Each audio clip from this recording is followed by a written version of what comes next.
Hi folks, welcome back to the channel. Firstly, apologies for the wind, I'm down at the coast and it's blowing a hoolie. But just a short one today. I'm out on the bike. As I mentioned before, I was thinking about changing the CB500 and I have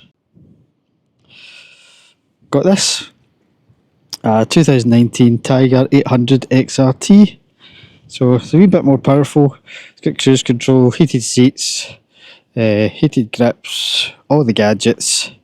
Really nice, quite happy with it. So this will be the new bike of the channel going forward. It does come with full luggage, but I've not got it on today.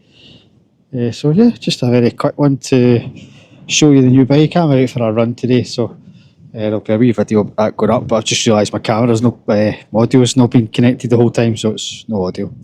But that's it, that's the new bike. We'll see you in the next one.